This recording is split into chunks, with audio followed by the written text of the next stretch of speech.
Masagana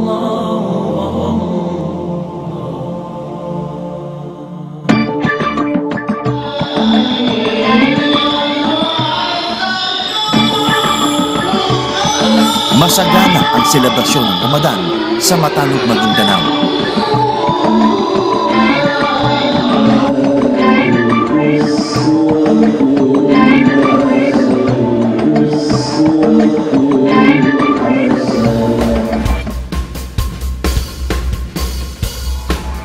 May salo-salo sa piging.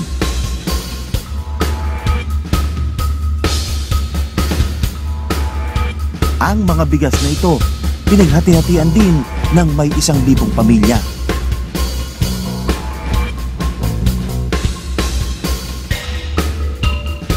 Ang magdamagang selebrasyon, dinaluhan ng stads at mga residente ng Matanog. Pero sadya raw maraming dahilan ng mga taga-Matanog para magdiwang.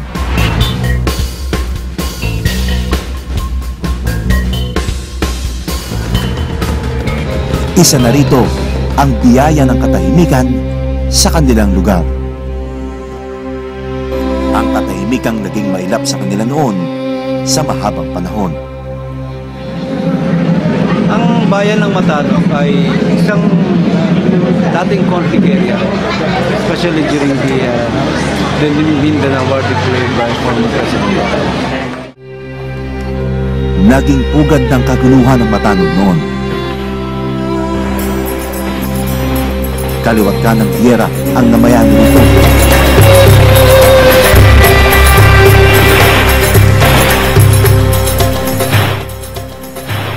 Pero kasunod ng pagtatapos ng bakbakan dito, naging larawan na ito ng pag-unlad at kasaganaan. Unti-unti nang pumasok ang pagninegosyo sa Matanog. Nabuksan ang pawn shop. Dito sa Matanog, and we know that none of the financial institution here, the location, but as we talk with Mayor Kitsiguro, they will help us by serving any Filipinos here in Matanog. Mga gasoline station. Napansin din ito ng foreign investors para magnegosyo sa Matanog. Isang malaking banana plantation na magbibigay ngayon ng trabaho sa mga tao. Pinalakas din ang health center. Dinagdagan ng mga doktor at nurses. Mayor Kitsiguro, napakaganda po ng kanyang estado dito po sa Matanog. At naglagay ng sariling ambulansya para bantayan ang kalusugan ng 8 barangay ng Matanog. Napakalaki pong tulong sa amin ang ambulansya dahil halos lahat ng mga pasyente ang inire-refer namin sa national ay kinukuha po ng ambulance. Dahil sa unti-unting pag-unlad ng ekonomiya sa Matanog, nabubuksan na rin ang turismo rito. Nakikilala na ang napakagandang Lake Marayag na dinarayo ngayon ng mga tao.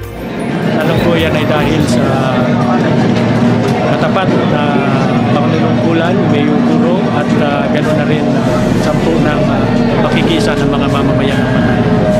Hindi sila mag-atubili sa amin. Natutulog man kami. Minsahin ko sa mga mamamayan sa Matanog, tulungan nila kami para mabuo namin ang mga serbisyo namin makatotohanan.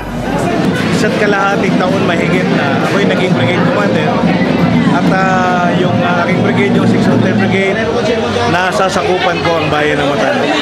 Napakalaki ang pinagbago ng bayan ng Matanog sa loob lang ng 1 taon. Malaking pagbabago. Ang pinakamalaga yung political na yung invention niya na mabagong Matanog. Nakita natin na malaking pagbabago. At una pa doon, ito ay inaccessible na hinterland, hindi autonomous region, particularly in Maguindanao.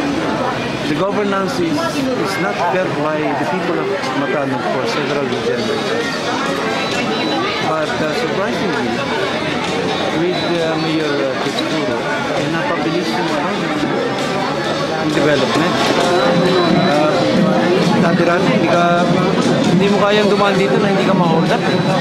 And yan pa lang napakalaking changes sa Matanog. When you speak speak of the word Matanog, people are afraid of it. But now people are, ang dami ng tao dito. And you can pass by Matanog any time of the day and night. Wala mangyayari sila. The local government of Matanog is very active. Matanog po ay habang nandito po kami ay mas lalong paangatin po namin ang Matanog para sa ating mga kababayan dito sa bayan ng Matanog.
Ang lahat ng tinatamasang pag-unlad ng bayan ng Matanog, panahon at dedikasyon ng ipinuhunan ayon sa kasalukuyang alkalde ng bayan na si Matanog Mayor Kits Guro. Kaya continue ang masigasig para sa ayos sa mga programa. Itong police station is matagal nating hinihingian dahil yung ating old building wala man lang detention facilities. Wherein sa aking pamumuno, isa yan sa mga priority ko na yung mga criminalities, whether maliliit na criminal o yung malalaking criminal, imanagot sa tinatawag nating batas. So, absent nung detention facilities, wala tayong magawa, kundi kasi wala tayong mapaglalagyan. Ngayon, mayroon tayong bagong bukas na police station, mayroong facilities para sa detention cell ng lalaki at sa babae. Napakalaking bagay po yun sa ating pamumuno sapagkat may effect na natin yung tinatawag natin law and order.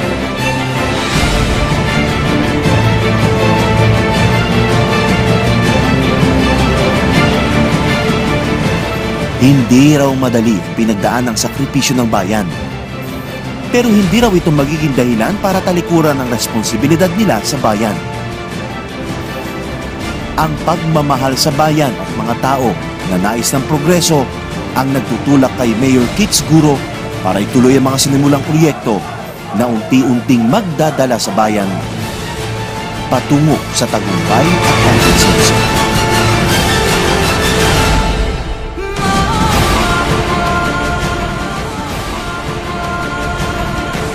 Ito ang bayan ng Matanog sa Maguindanao.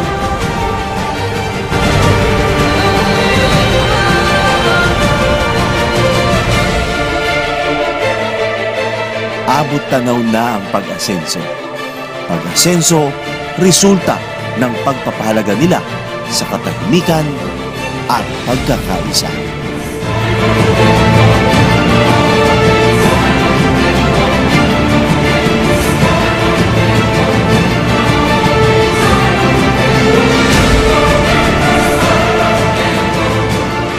Kami po ay lubos na bumabati sa